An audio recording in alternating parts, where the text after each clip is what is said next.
It's times like this you feel helpless. Well, what can I do from Charlotte? If we don't think we can do this. 9 faces stare back at them. Beautiful people. As they quietly work, piecing together an act of love you can touch. They know the country is behind them, but I think to see it in a tangible way lets them know that it's real, it's not just words. Paper fans and more than 5,000 lapel pins will arrive in Charleston Thursday, a gift from Charlotte's Mothers of Murdered Offspring. It works very well. Each bearing the name and picture of a life taken too soon. We bring something that allows them to remember the victims and something they can keep and look back on. Actually caring and doing something about it makes a difference. Wednesday afternoon, Yvonne Carter came to pick up the pins honoring her aunt, Ethel Lance. To know that there's a lot of people looking out for the family, you know, and their prayers, you know, we appreciate the prayers. She'll be taking them to Charleston to hand out at the funeral. I know they're going to be very excited and appreciative. It's a tedious task, but one that stands behind the 3 words printed on each pin. Hate didn't win. He wanted to start something that would really cause strife and confusion in our country, but it did the reverse. In the coming days, 9 families will brave 9 funerals, hopefully knowing they're not alone. I just want Charleston to know that they have a sister in Charlotte. Sarah Blake Morgan, WBTV, on your side. If you're looking for the cost of freedom, you can find it right here. Covered in the colors a 22-year-old man died to protect. We regret to inform you that your son, James Fleet McClamrock, has been killed in the line of duty today. It's been nearly 5 years since Susan McClamrock got that earth-shattering knock at her door. 2 officers, 1 message. Her son wasn't coming home. I just asked the man to stop reading. And he said, I have to read this to you, ma'am. I have no choice. Because I knew if I heard it, it would be real.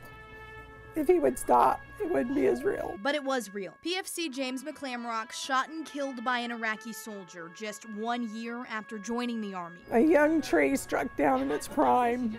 There was nothing left. No grandchildren to come. No watching him grow up and grow old.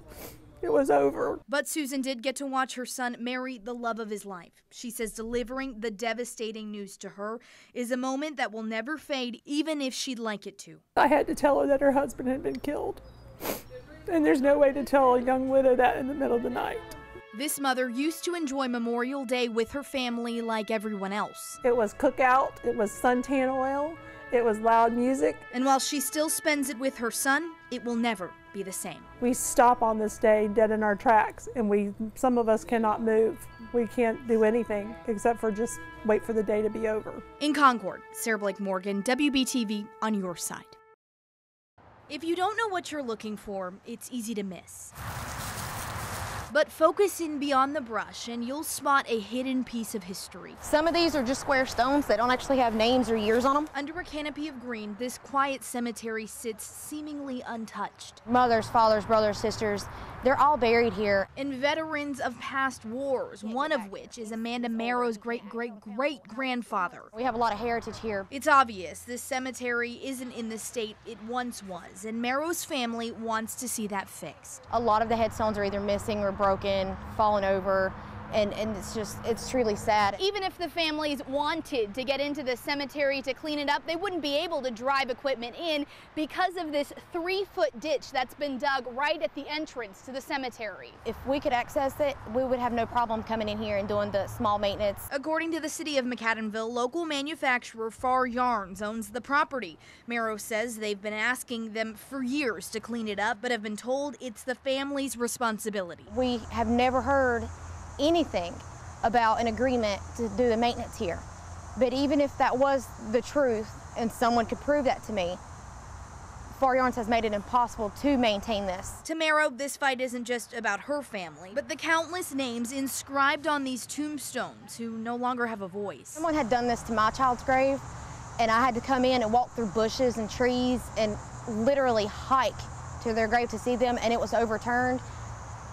It would be a whole new level of angry. The stories these stones hold are endless, and Merrow hopes they'll have the opportunity to be told someday soon. I would really love this place back to the beauty it once was. In McAdenville, Sarah Blake Morgan, WBTV, on your side.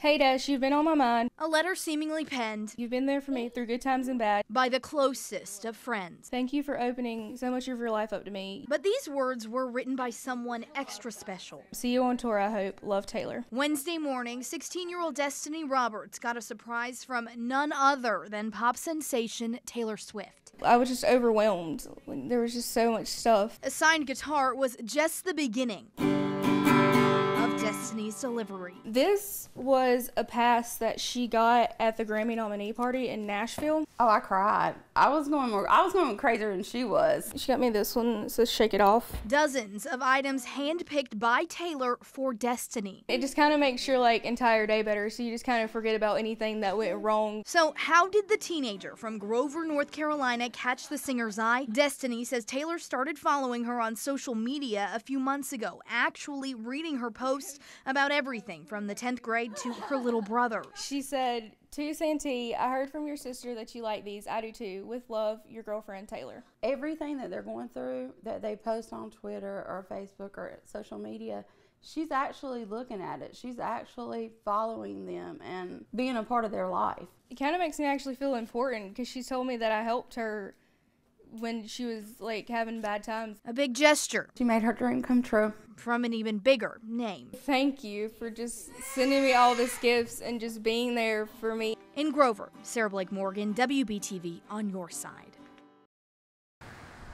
In Cleveland County, Old Glory flies high.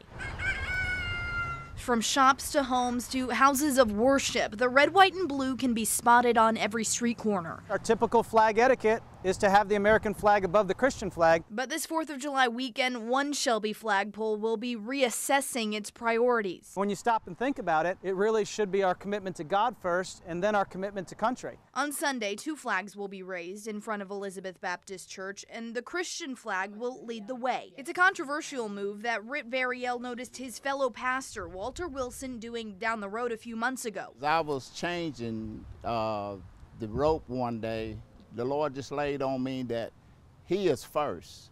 And when He told me that, I switched the flags around. Now the 2 pastors are hoping to spark a movement in light of the Supreme Court's recent same-sex marriage ruling. The reality is they have been willing to sacrifice more and be more bold for their cause than the Church of Jesus Christ has been for serving God.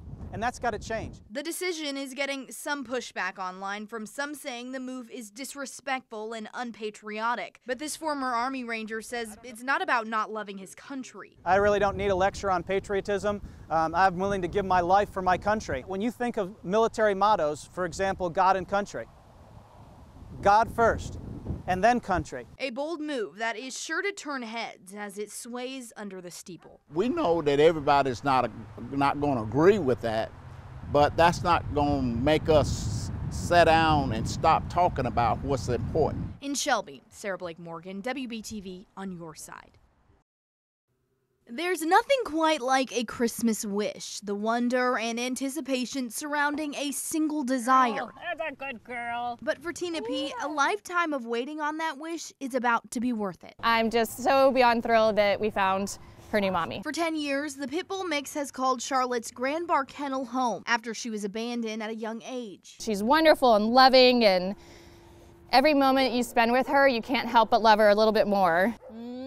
But there's no substitute for a real home, so Jennifer Hunt and the American Pitbull Foundation stepped in, determined to find Tina a family by Christmas.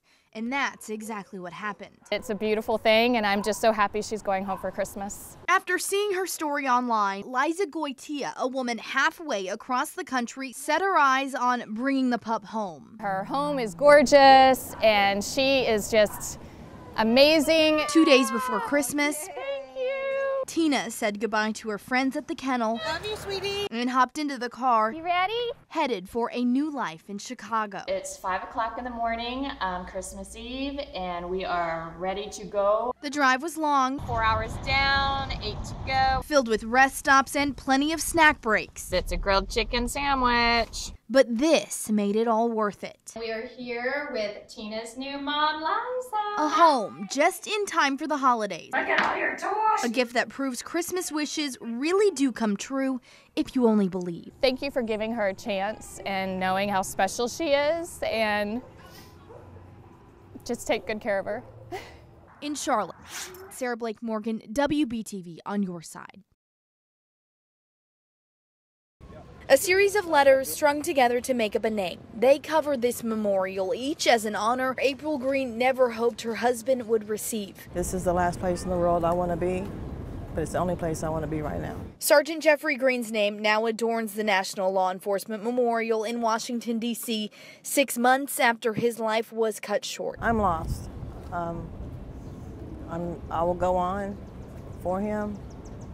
He would want me to go on for him. April and her 2 daughters believe his placement couldn't be more perfect. Right by the lion. That's where he belongs because he was a lion. I do have a sense of pride to see his name there on the wall, that he is being memorialized forever. Green's name, of course, isn't the only one etched into this memorial behind me. Thousands of others, each with a story and each leaving loved ones behind. Am I gonna forget his voice? Am I gonna forget his face? I have his last voicemail on my phone still, so I can listen to it every day. Thursday afternoon, the Greens received a warm welcome from Congressman Robert Pittenger and Richard Hudson. But April's real heroes are the Union County deputies who have been by her side since that dark November day. They call me, they text me, if I called them for anything, they would be there at my beck and call. Why is a question this family may never have the answer to, but they're determined to put on a smile day after day because they say that's how Jeff liked them best. A part of me went with him, but I think the best part of me is still here to carry on for him. In Washington, Sarah Blake Morgan, WBTV on your side.